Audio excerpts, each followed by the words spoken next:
Igreja do Senhor Jesus, vamos abrir a palavra de Deus no livro de Obadias.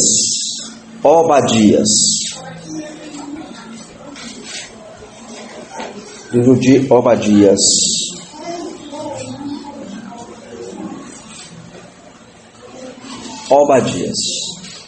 Não se preocupem, esse livro tem na Bíblia.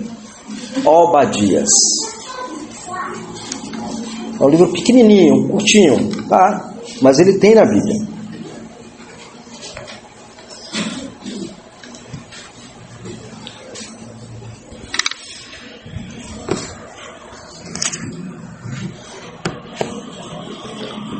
É difícil achar, né?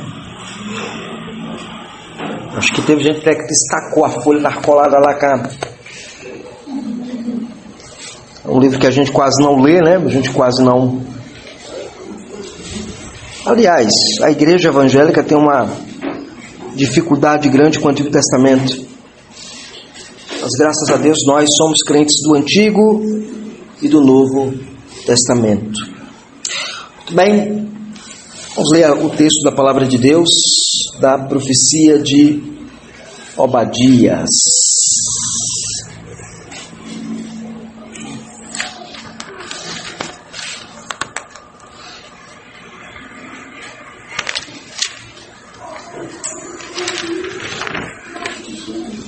Visão de Obadias, assim diz o Senhor Deus a respeito de Edom. Temos ouvido as novas do Senhor e às nações foi enviado um mensageiro que disse: levantai-vos e levantemo-nos contra Edom para a guerra. Eis que te fiz pequeno entre as nações, tu és muito desprezado. A soberba do teu coração te enganou, ó tu que habitas nas tendas das rochas, na tua alta morada, e dizes no teu coração: quem me deitará por terra? Se te remontares como a águia e puseres o teu ninho entre as estrelas, e lá te derribarei, diz o Senhor. Se viessem a ti ladrões ou roubadores de noite, como estás destruída? Não furtariam não só a que lhes bastasse? E se a ti viessem os vindimadores, não deixariam pelo menos alguns cachos, como foram rebuscados os bens de Esaú, como foram esquadrinhados os seus tesouros escondidos? Todos os teus aliados te levaram para fora dos teus limites, os que gozam da tua paz te enganaram e prevaleceram contra ti. Os que comem o teu pão te puseram armadilha para os teus pés. Não há em Edom entendimento, não acontecerá que naquele dia, diz o Senhor, que farei perecer os sábios de Edom e de entendimento no monte de Esaú. Os teus valentes, ó Temã, estão atemorizados, para que o monte de Esaú seja cada um exterminado pela matança. Por causa da violência feita a teu irmão Jacó, cobreteais de vergonha e serás exterminado para sempre. No dia em que, estando tu, presente estranhos lhe levaram os bens, e estrangeiros lhes entraram pelas portas e deitaram sorte sobre Jerusalém, e tu mesmo eras os deles. Mas tu não desvias ter olhado com prazer para o dia do teu irmão, o dia da sua calamidade, nem ter te alegrado sobre os filhos de Judá, no dia da tua ruína, nem ter falado de boca cheia no dia da angústia. Não devias ter entrado pela porta do meu povo no dia da sua calamidade. Não devias ter olhado com prazer para o seu mal no dia da sua calamidade, nem ter lançado mão dos seus bens no dia da sua calamidade. Não devias ter parado nas encruzilhadas para exterminares os que escapassem, nem ter entregue os que lhes restassem no dia da angústia. Porque o dia do Senhor está prestes a vir sobre todas as nações, como tu fizestes, assim se fará contigo. O teu mal feito tornará sobre a tua cabeça, porque bebestes no meu santo monte. Assim beberão de contínuo todas as nações. Beberão e sorverão, e serão como que nunca tivessem sido. Mas no monte Sião haverá livramento. O monte será santo, e os da casa de Jacó possuirão as suas herdades. A casa de Jacó será fogo, e a casa de José chama, e a casa de Esaú será restolho. Aqueles que incendiaram a este o consumirão, e ninguém mais estará na casa de Esaú, porque o Senhor o falou. Os de Negueve possuirão o monte Esaú, e os da planície, os falsos filisteus, possuirão também os campos de Efraim e os campos de Samaria. Benjamim possuirá Gileade. Os cativos do exército dos filhos de Israel possuirão os cananeus, até Serepta. E os cativos de Jerusalém, que estão em Serepta, em Serafade, possuirão as cidades de Saul. Salvadores hão de subir ao monte Sião, para julgarem o monte Esaú, e o reino será do Senhor. Senhor Deus, está aí a Tua palavra diante de nós, Senhor. Te pedimos, ó Deus, a Tua graça, o Teu amor, ó Deus, para a exposição, ó Deus, desta passagem. Ilumine os nossos olhos, para que nós possamos entender, ó Deus, aquilo que eres para nós, ó Deus, e assim possamos, de fato, ó Deus, ser encorajados, ó Deus, a servir e amar o Teu nome. É o que nós te pedimos e te oramos em Jesus Cristo. Amém e amém.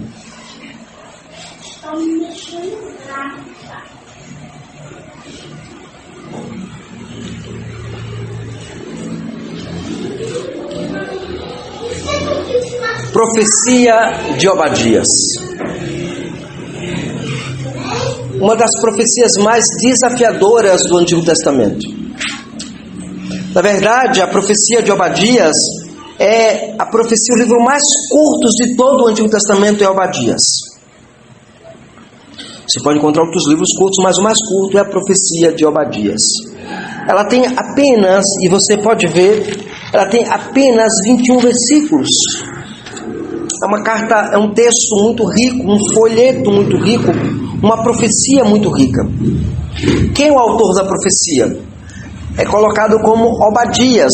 Nós não sabemos quase nada, na verdade não sabemos nada de Obadias, quem ele era. Qual é o propósito que ele escreve esta carta? Para encorajar o povo de Judá, que estava enfrentando as suas adversidades por causa de Edom, e estava buscando no Senhor esperança para a sua vida de malfeitoria, no sentido de que eles pecaram contra Deus, estavam agora sendo punidos, e Edom era um instrumento que estava sendo usado naquele momento de maneira factiva a combater o povo de Deus. Algumas verdades se destacam nesta profecia, que é a ideia de que Deus ele cuida do povo que sofre, a ideia de que Deus também retribui o mal que é perpetrado contra o povo da aliança, a chamada ao arrependimento do povo da aliança é também muito claro, e também Deus mostra sendo o Deus que dá vitória ao povo da aliança neste contexto. Quem é Edom? Edom, queridos irmãos, Edom é nada mais nada menos do que a parentela de Israel por parte de Esaú. Lembram do conflito entre Esaú e Jacó?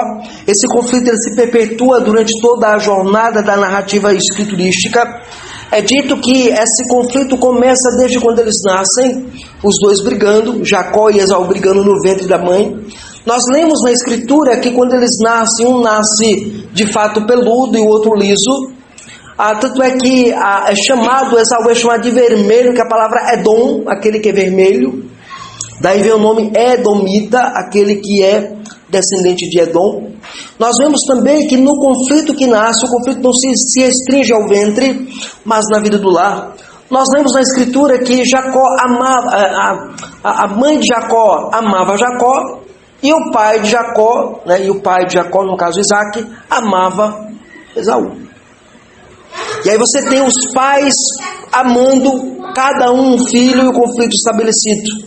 Nós também conhecemos na história de que quando acontece o reinado de Salomão e de Davi, de fato, esses dois reinados, este povo ele é preso, ele é oprimido, ele é subjugado por Davi.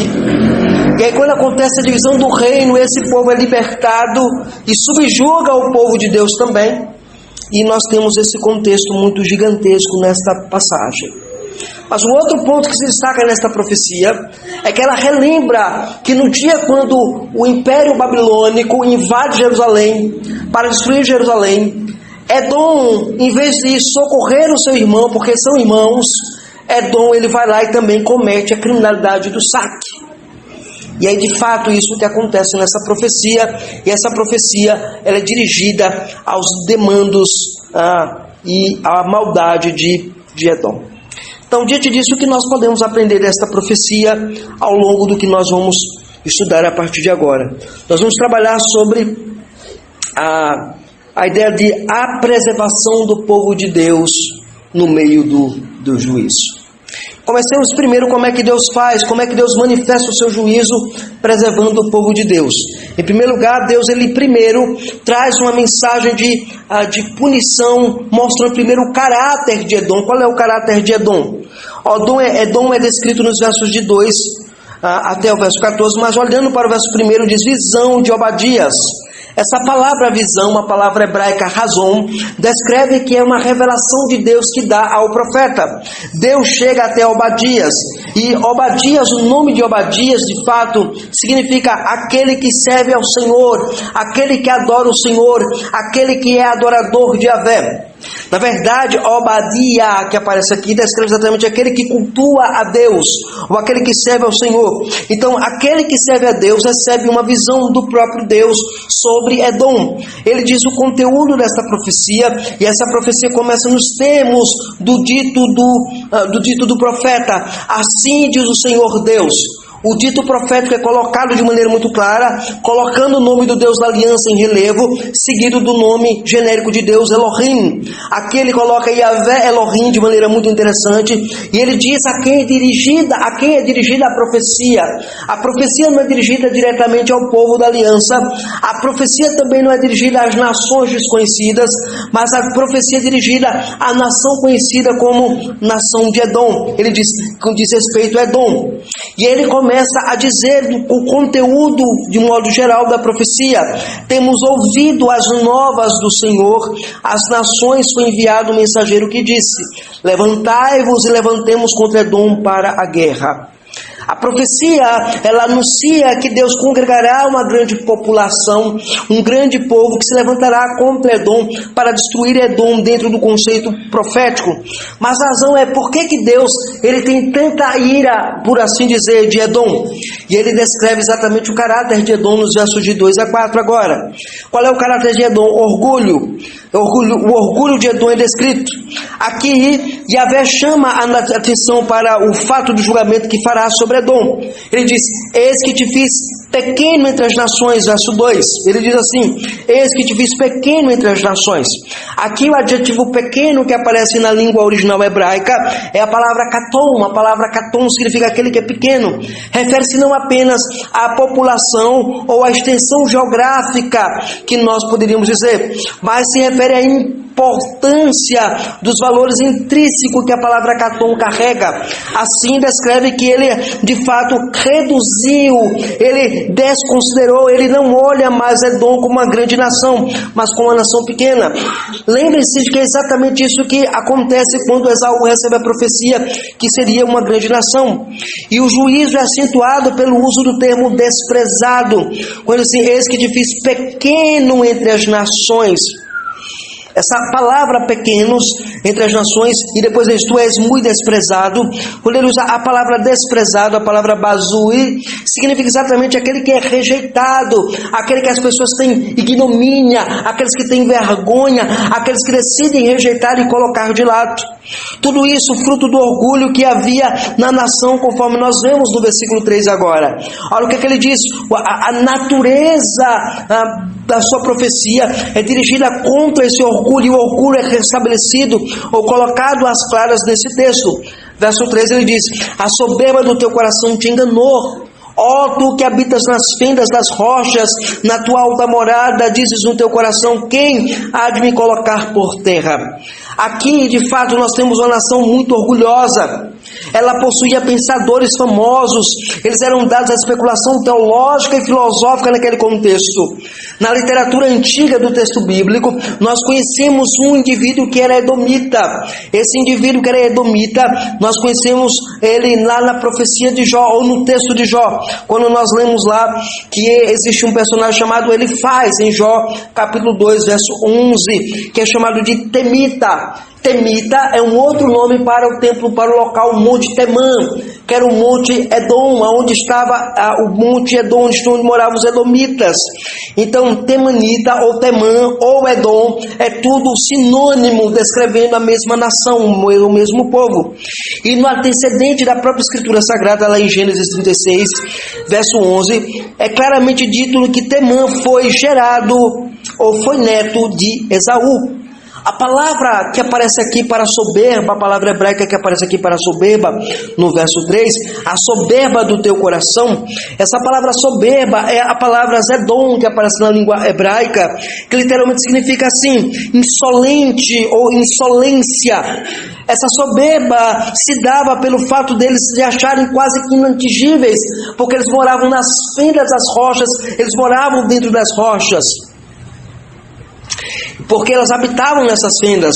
A capital de Edom, por exemplo, era conhecida como Petra. Por sinal, existe uma banda gospel muito antiga, isso da época lá da década de 90, né? Eu ouvi muito Petra, que tem o nome Petra. Petra, na verdade, significa rochedo, penedo. Você conhece a palavra Petra também, quando Deus troca o nome, quando Jesus troca o nome de Pedro lá no Novo Testamento, que diz: não se chamarás Simão, mas se chamarás Petrus. Petra, a palavra que é usada lá. Era uma cidade inexpugnável, situava-se a 65 quilômetros do Mar Morto, e de fato sendo a sua entrada principal um estreito desfiladeiro de 2 quilômetros de largura, encravado nos meios das montanhas. Ou seja, era uma cidade muito bem fortalecida, porque quem quisesse atacar Edom teria que reduzir o seu exército para poder entrar na entrada de Edom, que era uma rocha fina, uma rocha longa, e um desfiladeiro de 2 metros de quilômetro, ou 2 quilômetros de largura. Ou seja, um grande exército não conseguia passar ali, antes seria destruído certamente. Então, Edom se achava orgulhoso, Edom se achava o grande, se achava o tal. Para os edomitas, a segurança da cidade deixava eles com um coração orgulhoso e soberbo. Esse coração orgulhoso desconsiderava Deus, desconsiderava o Senhor, não obedecia a sua palavra, via a prosperidade da cidade, a prosperidade da sua riqueza, que nem os crentes hoje. Eles vão prosperando, vão crescendo, vão desenvolvendo-se, e eles ignoram a comunhão com Deus, ignoram a oração com Deus, ignoram a leitura da palavra, rejeitam o culto bíblico e de fato vivem uma vida longe de Deus, porque a prosperidade está batendo a sua porta. Mas quando há escassez, esse povo, na verdade estes crentes, geralmente buscam a Deus em adoração. Aqui Edom, ele conhecia Deus no primeiro início da nação, conhecia o Deus de Abraão, conhecia o Deus de Isaac, porém esta nação desviara-se da vontade de Deus, e por ser uma nação rejeitada pelo Senhor, ela agora estava vivendo uma vida de soberba e orgulho, em total desespero e rejeitação do Senhor. Mas no verso 4, o profeta agora ressalta a soberania de Deus contra essa ingenuidade deles. Ele diz: se te mostrares, e aí é interessante dizer, a soberba do teu coração te enganou, ó tu que habitas na fina das rochas, na tua alta morada, e diz no teu coração: quem se me deitará por terra? Se te remontares como a águia, e puseres o teu ninho entre as estrelas, de lá te derribarei, diz o Senhor. Aqui é interessante porque o profeta, ele está agora reverberando aquilo que é dito no Salmo 139. Se você colocar a sua vida lá na altura da alva, o Senhor vai derrubar, porque o orgulho e a soberba não pertencem ao povo de Deus. Assim, no versículo 4, o profeta ressalta essa soberania de Deus contra esse coração orgulhoso, esse coração insolente de Edom. Ainda que a nação pagã julgasse ser segura, havia o Deus do pacto, o Deus da aliança, que é soberano sobre todas as coisas, e ele estava disposto a derrubar o cetro de Edom. Esse é o primeiro aspecto que nós temos. Então a primeira coisa que o profeta faz é mostrar o caráter orgulhoso do ímpio. O ímpio, ele não reconhece a soberania de Deus, ele não reconhece o cuidado de Deus, ele não reconhece a grandeza de Deus, porque o seu coração é soberbo e rejeita a Deus. Isso nos leva para os próximos versos de 5 a 9 dessa profecia. Nos versos de 5 a 9 dessa profecia, nós temos agora os oráculos de Deus contra a nação de Edom. Esses oráculos são bem interessantes como são construídos. Vimos que o primeiro oráculo do juízo encontra-se nos versos de 1 a 4 agora. O segundo oráculo agora começa nos versos de 5 a 7. Aqui, o segundo oráculo começa assim: e se viessem a ti ladrões e roubadores de noite, como estás destruído? Não furtariam só o que lhe bastasse? Se a ti viessem os vindiadores, não deixaria pelo menos alguns caixos? E como foram rebuscados os bens de Esaú, como foram esquadriados os teus tesouros escondidos, todos os teus aliados se te levaram para fora dos teus limites, os que gozam da tua paz te enganaram e prevaleceram contra ti, os que comem do teu pão puseram armadilha para os teus pés, mas não há em Edom entendimento. A tônica agora é uma tônica de lamento de maneira gigantesca. Nós vimos que os primeiros versos é um preâmbulo, é um preparatório para justificar a ira de Deus contra Edom. Mas ele começa primeiro tratando da ira dele contra Edom, a partir da perspectiva do orgulho de Edom. A segunda característica, ele agora descreve como é o sinal ou a ideia do juízo sobre aquele povo. A tônica aqui de lamento é muito grande, e o contraste com o despojamento realizado por ladrões ou por trabalhadores, a pilhagem de Edom será completa. Esaú, que é o pai do povo edomita, como nós aprendemos em Gênesis 36, versos 1 e 9, será rebuscado, ou seja, totalmente despojado, esquadrinhado, não lhe sobrará nada, ele não terá condição de reconstruir a cidade, ele não terá condição de reestruturar a vida, ele será de fato penalizado por causa do orgulho dele. Mas note, o verso 7, ele abre de maneira emblemática isso. Edom é lembrado que sofreu um golpe por ter confiado nos seus aliados. Aqui isso é acentuado de forma dramática quando é nos dito que estes aliados comeram o teu pão. E aqui, irmãos, quando coloca comer o teu pão, é uma referência à celebração do pacto. É como nós fazemos nos domingos à noite em nossa igreja, quando nós celebramos a ceia do Senhor. É uma celebração pactual. Você está dizendo com o seu irmão que você está em comunhão com ele. Você está dizendo que você está vivendo em comunhão com aquele que comunga com você na igreja de Deus.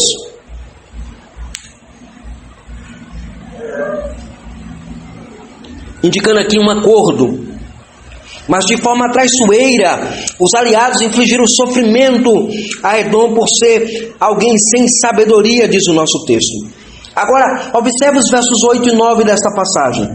Os versos 8 e 9 da passagem, veja como é que diz o texto. Não acontecerá naquele dia, diz o Senhor, que farei perecer os sábios de Edom, entendimento do monte de Esaú. Os teus valentes, ó Temã, estão atemorizados, ou estarão atemorizados, para que no monte de Esaú seja cada um exterminado pela matança. Aqui, agora nos versos de 8 a 9, temos o terceiro oráculo do juízo presente no texto, que Deus emite sobre a nação edomita. Este oráculo é introduzido por uma pergunta retórica que exige uma resposta afirmativa. No dia do juízo não será misericordioso Deus sobre o monte de Esaú. Veja, é o nome de características singulares em Obadias. Por exemplo, Monte de Esaú. Essa expressão Monte de Esaú aparece no verso 9, no verso 19 e no verso 21. E aqui equivale a Edom, de modo a referir-se não só a todo o país montanhoso, mas embora seja provável que mais especificamente se refira ao Monte Seir, ao monte onde de fato a nação morava. No verso 9, nós somos informados que Edom perderá os seus valentes, não haverá homens valorosos para defender a cidade, e todo o povo ficará atemorizado, pois o termo Monte de Esaú é uma referência a toda a população edomita que sofrerá as consequências da escolha de Edom em ser orgulhoso, em desprezar a Deus, em desprezar a sua palavra, em desprezar o seu evangelho. Mas agora nós temos as razões. Até agora nós temos os fundamentos para o juízo. Mas quais são as razões do juízo? Está agora nos versos de 10 até o verso de número 14 desta passagem. Versos 10 a 14. Olha o que é nos dito no texto: por causa da tua violência feita a teu irmão Jacó, cobrir-te-ás de vergonha e serás exterminado para sempre. No dia em que, estando tu presente, estranhos lhe levaram os bens, estrangeiros lhe entraram pelas portas e deitaram sorte sobre Jerusalém, e tu mesmo era um deles. Mas tu não devias ter olhado com prazer, com alegria para o dia do teu irmão, o dia da sua calamidade, nem ter te alegrado sobre os filhos de Judá no dia da sua ruína, nem ter falado da boca cheia no dia da sua angústia. Não deverias ter entrado pela porta do meu povo no dia da sua calamidade, não devias ter olhado com prazer para o seu mal no dia da sua calamidade, nem ter lançado mão dos seus bens no dia da sua calamidade. Não deverias ter parado nas encruzilhadas para exterminares os que escapassem, nem ter entregue os que lhes restassem no dia da sua angústia. Veja agora esse texto. Neste bloco, a profecia de Obadias encontra a razão para Deus proceder com um juízo tão severo sobre Edom. Às vezes você pergunta por que Deus pune alguém com severidade, por que Deus disciplina alguém com severidade? E algumas razões Deus apresenta no texto. A razão é o fruto da maldade perpetrada por Edom sobre Jacó, verso 10. A maldade desse povo, esse povo ele é maldoso, ele é ímpio, ele quer ver o mal do seu irmão. E tal violência se evidencia na atitude puramente passiva de Edom. Edom cruza os braços quando vê Nabucodonosor e o Império Babilônico destruindo a nação. Eles não vão socorrer a nação de Judá. Eles olham para a calamidade e se alegram com aquilo. O próprio Edom era um dos que saqueavam a cidade, enquanto a cidade chorava e sofria naquele contexto. Nos versos de 12 até o verso 14, temos a lista dos pecados de Edom que havia cometido contra o seu irmão Jacó. Quais foram os pecados que nós temos aqui? Nós temos o caráter de Esaú até o presente momento descrito. Primeiro, Esaú é visto na profecia como orgulhoso, verso 3. Ele é descrito como violento, verso 10. Ele está pronto a regozijar-se com a desventura do seu irmão, verso 12. E por fim ele acaba matando de maneira traiçoeira os que tentavam fugir, verso 14. Esse é o caráter de um ímpio. Esse é o caráter daquele que não teme a Deus. Esse é o caráter daquele que não conhece a palavra de Deus. Esse é o caráter daquele que é distante da lei de Deus. Então nós temos aqui a profecia de juízo estabelecida. Mas lembrem-se, nós estamos falando que Deus é um Deus que provém juízo para um povo que será de fato penalizado e liberdade ao povo que é hostilizado. Aqui nós temos agora os versos de 15 a 21. Esses versos agora de 15 a 21, nós teremos agora o juízo de Deus considerado sobre Edom. Vejamos aqui o que é estabelecido nos versos de 15 a 21. O texto agora é introduzido por uma conjunção. Olha como é que ele coloca aqui para nós. Porque o dia do Senhor está prestes a vir sobre todas as nações. Como tu fizestes, assim se fará contigo. O teu mal feito se tornará sobre a tua cabeça. Aqui a conjunção que na língua hebraica, como um grande erudito em língua gramatical, como Bruce Waltker, ele lembra que esse que aqui é usado para escrever sim, ou para que não, de fato, ou porque. As nossas traduções geralmente traduzem a conjunção que como porquê. Isso porque o texto que temos diante de nós exige a tradução desta maneira, visto que o texto é introduzido por esta preposição. Aqui nós chamamos de locução causal, ou seja, qual é a razão da ira de Deus sobre este povo? Por que Deus está ameaçando este povo? Porque Deus vai trazer juízo sobre esse povo, onde se introduz uma causa ou uma razão. A causa do dito de julgamento do profeta, irmãos, estava no fato de que o dia de Yahvé estava próximo. Aqui é interessante porque é o dia do Senhor, e aqui não é a descrição do dia do Senhor como o domingo, mas o dia do Senhor é aquele dia especial do juízo de Deus, que Deus vem com juízo sobre o povo. A causa desse dia de juízo estava próximo. O que significa este dia? Pelo contexto da passagem, significa o dia do juízo sobre Edom. Deus reservou um dia em que Edom pagará pelos seus crimes contra Jacó. Como haverá um dia de juízo sobre as nações que pecaram contra a igreja de Deus, contra a palavra de Deus, contra o povo de Deus, que não abraçaram Jesus Cristo, que não amaram o Senhor. Assim é necessário ser afirmado que de início, que Obadias não se refere a uma pessoa régia, que é o agente de Yahvé. Ele levará adiante a intenção do soberano do Senhor, aquele favor sobre Jacó ou José. Mas somos informados que Yahvé mesmo é apresentado como quem julgará e destruirá e reunirá e anunciará o dia final sobre aquele povo ímpio e pecaminoso. Aqui, de maneira interessante, é dito que o próprio Deus, ele virá em juízo neste dia sobre aquela nação. Tamanha foi o pecado que aquela nação cometeu contra o povo de Deus. O nome que apresenta-se no nosso texto é o nome Yahvé, que vem no seu dia de vingança contra Edom.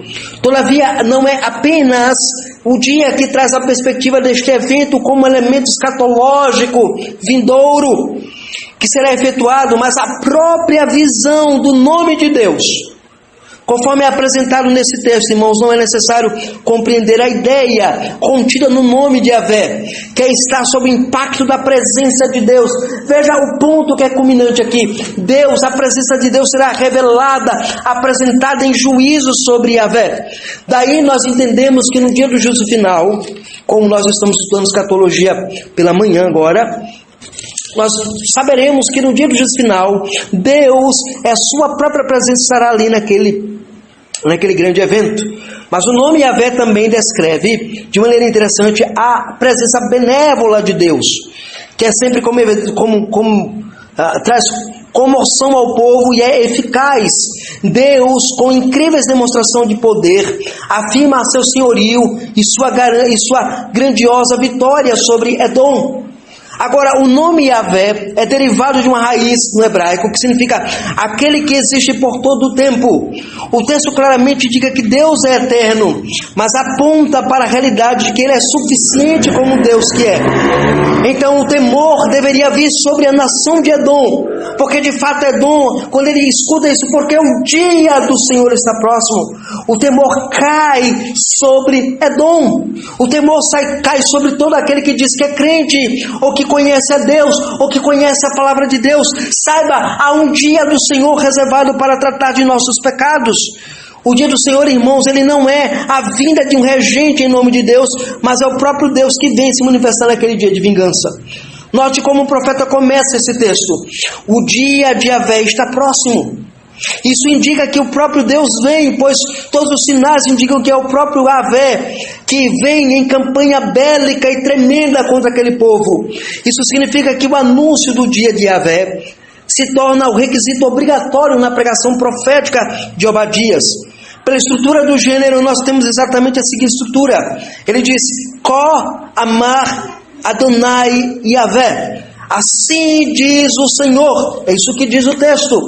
Veja, porque assim vem o dia do Senhor. O dia do Senhor vem encabeçado por esta forma. O dia está prestes a vir sobre todas as nações. Como tu fizestes, assim se fará contigo. O teu malfeito se tornará sobre a tua cabeça. Aqui, de fato, a fórmula do mensageiro é estabelecida de maneira muito interessante. Assim significa que, no versículo agora 16, como é que ele constrói o texto? Porque como bebestes o meu santo monte, assim beberão de contínuo todas as nações, beberão e sorverão, e serão como se nunca tivessem sido. Aqui o que significa as palavras desse versículo 16? Bem, a profecia de Obadias, ela usa a figura apresentada aqui, a figura do cálice da ira de Deus. Um cálice derramado sobre este povo. Aqui é chamado de Al-Kadosh, aqui, aquele monte santo. Aqui indica que Yahvé decide derramar sobre as nações a sua ira. Tal figura aparece lá em Apocalipse capítulo 14, verso 10, quando as taças da ira de Deus caem sobre o povo ímpio, o povo pecador. Ou seja, a imagem do cálice nas mãos de Deus era um sinal enfático que o juízo de Deus seria severo sobre a nação de Edom. Essa ira de Deus estaria estabelecida contra este povo, como nós lemos no Salmo 75, verso 8. Ali naquele salmo é dito que Deus trará o seu cálice de ira e derramará sobre as nações. Agora observe o verso 17 desta passagem. Mas no monte Sião haverá livramento. O monte será santo, e os da casa de Jacó possuirão as suas herdades. Aqui agora no verso 17 que começa a estrutura antitética, apresentando a redenção do povo de Deus. mas no Monte Sião. E aqui é interessante esse vav conceptivo, que é a estrutura do Vaiketol na língua hebraica, indicando a sequência da narrativa, aponta para um fato interessante: enquanto Edom sofrerá a penalidade da ira de Deus, Sião será de fato sinônimo, será significado de Sião, será de fato salva, resgatada, sofrerá livramento. Aqui está o ponto bastante significativo na profecia de Obadias. Pois o dia do Senhor não traria apenas justiça punitiva, mas também o dia do Senhor traria esperança de salvação para Jacó. Aqui de fato é interessante no texto, porque é dito que no monte de Deus haverá livramento, haverá um escape. O monte será santo, ou seja, a nação de Israel, que agora passara pelo sofrimento de ser punido pelo Império Babilônico e também sofrer traiçoeiramente a maldade de Edom, passa pela purificação, por assim dizer, e é um povo agora santificado. E a casa de Jacó possuirão as suas herdades. Herdade de quem? De Edom. As herdades de Edom seriam agora, o despojo de Edom seria entregue à nação pactual, ao povo de Deus. Assim, o dia do Senhor não traria apenas a justiça sobre Edom, mas também traria a certeza de salvação para Jacó. Esse é um ponto interessante na profecia. O que é prometido aqui, irmãos, é o fato de que a salvação no dia de Yahvé seria presente. No hebraico, literalmente, haverá um escape, né? É isso que está escrito aqui. Porque no monte do Senhor haverá livramento. A palavra hebraica aqui, feletá, que significa escape, haverá um momento de escape, haverá um aliviamento. O verbo ocorre 27 vezes em todo o Antigo Testamento, dos quais 19 ocorrem no Saltério. Ou seja, apontando que a música do povo pactual, os salmos do povo pactual, relembram a ação redentora de Deus, a salvação do Senhor. O Monte Sião será santo, a santidade do povo da aliança de Deus é evidente, porque o monte do Senhor, o monte ali, a nação de Israel seria santificada através da graça soberana de Deus. O dia do Senhor, irmãos, manifestará a justiça para com os impenitentes, mas trará redenção para o povo que há de ser santificado por Deus. Isso nos leva agora para o verso 18. O que diz o verso 18? A casa de Jacó será fogo e a casa de José chama. A casa de Esaú será restolho. Aqueles incendiarão a este e o consumirão, e ninguém mais restará na casa de Esaú, porque o Senhor o falou. E agora o que é que eu tenho aqui? Eu tenho um paralelismo sinonímico presente. Olha que coisa interessante, está aí. A casa de Jacó será fogo, e a casa de José será chama. Observemos que a casa de Jacó, que ele coloca aí, Bait Yaakov, é sinônimo da casa de José, Bait Yosef. São termos paralelos e sinônimos. Também o paralelismo se acentua quando o escritor de fato diz que a casa de Jacó será fogo. A palavra fogo, a palavra ench, né, que significa exatamente, faz paralelo sinônimo com a casa de José será chama. A palavra lehalevá, que significa exatamente fogo demonstrado, ou fogo em grande plenitude. A ideia, a estrutura sinonímica do texto é mostrar que haverá severidade e profundidade no juízo sobre Edom. Ou seja, aqueles que Edom uma vez se ridicularizou, zombou, matou, desprezou, Deus dá a este povo como instrumentos agora de juízo sobre Edom.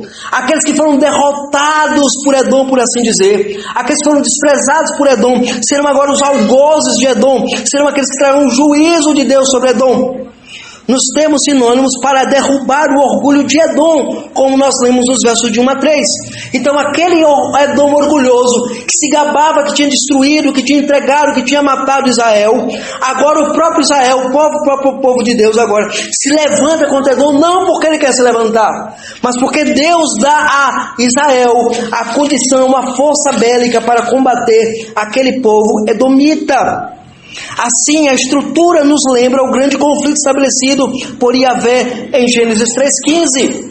Aqui relembra exatamente, lembre-se desse texto. Ele vai falar assim, olha, Deus coloca Jacó como uma casa de fogo e coloca a casa de Esaú como uma casa de palha. Assim nós lemos na Escritura, ao longo de toda a Escritura, ímpio como aquele que está junto a ribeiro de águas, não, justo como aquele que está junto a ribeiro de águas, e ímpio é como a palha que o vento dispersa. A Escritura, ela descreve a fragilidade do ímpio, não porque o ímpio é simplesmente ímpio, mas porque o ímpio é orgulhoso. O orgulho nos deixa frágil diante de Deus, porque não nos leva a confessar os nossos pecados, não nos leva a buscar o perdão do Senhor, não nos leva a nos rendermos diante dele. Mas agora nós temos uma noção muito clara do que isso significa, à luz de Obadias. Obadias também relembra para nós o grande conflito que Deus estabelece entre as duas sementes, a semente de Deus e a semente de Satanás. A semente de Satanás se levantará contra a semente de Deus, mas a semente de Deus sempre preservará-se. Assim nos lembra a profecia de Isaías, capítulo 6, quando diz que de fato haveria juízo sobre o povo de Deus, mas o remanescente é preservado para de fato continuar a obra do Senhor. Assim, uma outra questão que nos chama a atenção agora no fato é que a casa de Saul será comparada como palha, a palavra lekadesh, né? E temos aqui a consideração da figura do Salmo 1, onde o ímpio ele é retratado como uma palha que o vento dispersa. É exatamente a figura que aqui está na profecia de Obadias. Lembrem-se, os profetas eles leem o Antigo Testamento. Os profetas sempre se voltam para o Antigo Testamento. Lembre-se que a profecia veterotestamentária dos profetas menores está baseada naquilo que a lei e os salmos estabelecem. Assim, de maneira muito interessante, Obadias usa a figura do Salmo 1 para distinguir a casa de Jacó e a casa de Saul. Agora, esse versículo, irmãos, recebe uma profunda força, porque ele termina com um dito de assinatura de Deus. Verso 18 diz assim: porque o Senhor o falou. Porque o Senhor o falou. E é interessante porque ele termina com esta assinatura de Deus. Por que Jacó engolirá a Edom? Essa é a grande pergunta. Por que o povo de Deus será sempre vitorioso neste mundo, igreja? Por que a igreja sempre será vitoriosa? Não porque você é melhor, não porque você ora melhor, não porque nós somos fiéis à Bíblia, não. Não é a própria força de Jacó que dará a vitória sobre Edom, mas porque a boca do Senhor o disse. E aí é interessante aqui, irmãos, ele usa a expressão que Yahvé davar. E aí é interessante aqui, dentro da estrutura do gênero profético, os eruditos chamam essa expressão de dito de assinatura, porque Deus assim disse. Uma vez que Deus usa o dito de assinatura, de fato acontecerá. Ele capacitará o seu povo a enfrentar os seus inimigos. Ele capacitará o seu povo a lutar contra o povo ímpio, contra a descendência da serpente. Deus autentica a profecia de Obadias, irmãos, dizendo que tais palavras não são originais na mente do profeta. Primeiro, porque é uma visão dada por Deus ao profeta, então não é uma imaginação do profeta. Segundo, porque o conteúdo da profecia procede de Deus. Esse é o fato curioso que nós temos. Então, primeiro, a profecia ela vem de Deus. Segundo, é nos dito que essa profecia procede da boca de Deus. E por fim, nós temos a certeza de que essa profecia vai de fato acontecer, porque está alicerçada na base que Deus disse que iria acontecer. Nós aprendemos, irmãos, que de fato é Deus quem determina o resultado do povo de Deus que sofre. Nós sofremos, nós passamos por privações, por provações, por lutas, mas a resposta e a força para enfrentar as lutas não vem de nós, vem do Senhor. É o Senhor que nos capacita a fazer isso. Nos versos 19 a 20 agora, temos o final da profecia, muito interessante nesse texto agora. O final da profecia termina da seguinte maneira: os cativos do exército dos filhos... 19 a 20, diz assim: os de Negev possuirão o monte de Esaú, os da planície aos filisteus, possuirão também os campos de Efraim, e os campos de Samaria, e Benjamim possuirá Gileade. Os cativos do exército dos filhos de Israel possuirão os cananeus, até o Serepta, e os cativos de Jerusalém, que estão em Sarafade, possuirão as cidades do sul. Aqui, irmãos, nos versículos 19 a 20, temos de fato uma figura plena de que Judá. E nesse texto, Judá é representado por quem? Por 3 nomes: Jacó, José e Sião. Está recebendo mais uma vez, irmãos, a garantia da suprema restauração, de onde conquistaria Edom de forma plena. Aqui vale salientar que Obadias está rememorando a profecia de Balaão, lá em Números 24, 18. Veja, Obadias não está criando uma profecia nova, mas Obadias está rememorando ou reverberando, por assim dizer, aquilo que é dito em Números 24, 18. Balaão indicou que o governo, o cetro e a estrela de Jacó, a quem Obadias se refere, esmagaria a Moabe e conquistaria a Edom. Obadias proclama que a profecia de Balaão está pronta para se cumprir. Na verdade, é exatamente isso que acontece. A figura emblemática que Obadias coloca é dizendo assim: olha, aquilo que Deus profetizou lá atrás vai acontecer agora. Aquilo que nós esperamos anos e anos de acontecer, agora vai acontecer. Nos versículos 20 até o versículo 21, parte A, nós temos a temática da união de todas as nações no monte de Esaú para julgá-lo. Todas as nações, aqui uma figura de todas as tribos do povo de Deus que se unirá.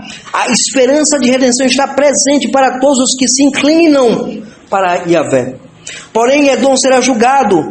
Algo é notado aqui nesse texto: e nenhuma nação é dominante, nenhuma nação domina uma outra. As nações, elas vão em ordem a Deus, pois todas elas tornam-se um povo de Deus. Os judeus e os gentios, sem exceção, se reunirão para servir ao Senhor, reunir-se para servir a Deus, como é dito no verso número 21. Servidores hão de subir, ou salvadores hão de subir ao monte Sião, para o julgamento do monte de Esaú, e o reino será do Senhor. O reino não é das nações, o reino é do Senhor. E você pergunta: pastor, aonde nós de fato podemos ver isso concretizado? Nós não vemos isso concretizado na pessoa bendita de Jesus Cristo. É Ele, Jesus Cristo, que congrega todas as nações. É todas as nações alcançada pelo Senhor, através da pregação do Evangelho, através do ensino do Evangelho, através da obra da redenção do Senhor. Você que passa a semana toda enfrentando suas batalhas, suas lutas diárias, suas lutas temerosas, seus conflitos familiares, seus conflitos de relacionamento no trabalho, as suas dificuldades de prosperidade, de crescimento, de desenvolvimento, tudo isso está englobado naquilo que nós entendemos ser o alvo da vida cristã, que é a glória de Deus. No meio do sofrimento, no meio da dor, de todas as coisas, a pessoa bendita de Jesus Cristo, que nos chamou, nos resgatou para congregarmos na mesma igreja, no mesmo povo pactual, na mesma aliança pactual, desfrutando da bênção de comunhão com o Senhor. Então nós aprendemos algumas coisas interessantes nesta profecia. O que nós aprendemos nessa profecia, pastor? Aprendemos a seguinte questão. Aprendemos primeiro que Deus, ele não tolera o orgulhoso. O orgulhoso, ele é punido. Então não deixe o orgulho nutrir-se no seu coração. Não se ache melhor que ninguém. Não se ache mais capaz que alguém. Seja simplesmente um servo do Senhor. Eu estou aqui para servir ao Senhor. Eu vim a esse mundo para glorificar a Deus. Eu vim para servir aos outros. Assim, o problema de Edom é o problema da humanidade. O problema de Edom é o problema do ímpio. O problema do ímpio não se chama falta de conhecimento. O problema do ímpio é orgulho e soberba. Ele não quer se render a Cristo. Ele não quer se render ao Senhor, porque ele acha que ele tem o domínio sobre sua vida. Ele acha que tem o domínio sobre tudo que ele vive. Não! É Cristo que tem o domínio sobre as nossas vidas. Então a primeira coisa, trate do orgulho no seu coração. Porque Deus decide humilhar Edom, irmãos. Sentencia Edom a humilhação profunda, com pilhagem e morte, porque Edom é orgulhoso. A segunda verdade que nós aprendemos, irmãos, é que nós devemos evitar vivenciar o velho homem e os seus velhos caráteres, o seu velho caráter, as suas velhas características. Aqui nós vemos, a partir do verso 10 dessa profecia, até o verso número 14, nós vemos as características de Edom.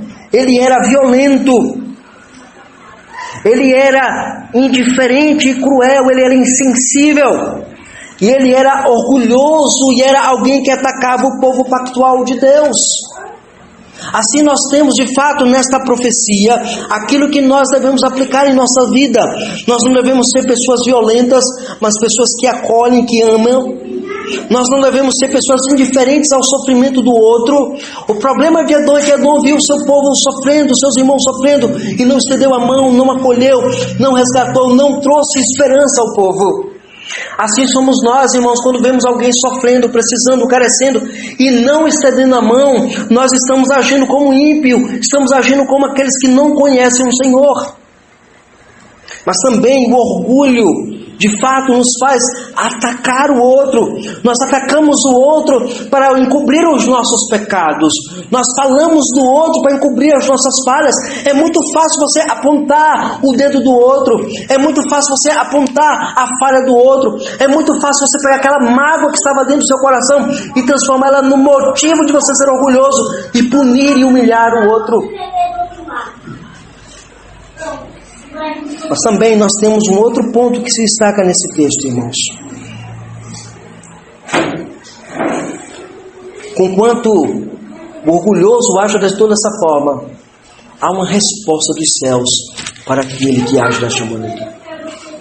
A resposta dos céus que nós aprendemos aqui nessa profecia, igreja, é que Deus, Ele trata dos nossos pecados.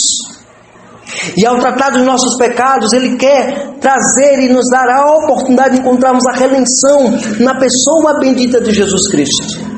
Quando Ele trata das nossas mazelas, de tudo aquilo, Ele quer trazer juízo sobre Edom, para que Edom se arrependa, mas Edom não se arrepende. Por isso Ele usa a linguagem dos salvadores. No monte Sião há escape, no monte Sião há livramento. Ou seja, vá ao monte Sião, vá a Cristo, vá àquele que é o centro de toda a sua vida, vá ao Senhor, se entregue a Ele, ore a Ele, busque a Ele. Ele é o teu libertador, Ele é aquele que traz livramento à sua situação, é Ele que de fato é o resgatador do povo pactual. Foi Ele quem morreu na cruz por nós, e por isso nós devemos obediência a Ele. Eu preciso ir ao monte Sião, porque só no monte Sião há escape. Aonde Deus manifestou a sua ira foi na cruz do Calvário. Conta-se a história que uma família foi fazer uma excursão nas matas lá nos Estados Unidos, e vocês sabem que lá tem muita queimada, e de repente não perceberam, mas houve uma queimada que deixaram eles cercados, e com medo de morrerem debaixo daquele fogaréu, o pai teve uma brilhante ideia, olhou para a esposa e para os dois filhos e disse assim: precisamos sair daqui. E a esposa perguntou: para onde nós vamos? Vamos para um local aonde a chama já consumiu. E eles correram para o local onde já tinha sido passada a chama e ficaram aguardando o socorro. Oh, queridos irmãos, essa imagem emblemática relembra-nos o que Cristo fez por nós. Qual era o problema de Edom? É que ele não quis buscar arrependimento, se refugiar naquele que despejou a ira sobre aquele monte Sião. Eles não se refugiaram no Senhor. Refugie-se em Deus. Vá a Jesus Cristo. A ira de Deus caiu sobre ele. O monte Sião, onde congrega todos os povos, mostra o reinado de Deus. Deus reina, porque Ele salvou pecadores, Ele resgatou pecadores, Ele faz com que pecadores se reúnam na mesma igreja, no mesmo culto, na mesma celebração, mas ninguém domina sobre ninguém, exceto o Senhor domina sobre nós. Cristo é o Senhor da sua vida. Vá a Ele, e nele você encontrará esperança, nele você encontrará livramento, nele você encontrará escape, porque Ele é o Senhor soberano sobre todas as coisas, para a glória de Deus somente. Amém. Vamos orar ao Senhor agradecendo a palavra dele. Pai, obrigado, Deus, porque nós estivemos aqui, ó Deus, meditando em tua palavra, Senhor. Aplica, ó Deus, essas verdades, ó Deus, em nossos corações.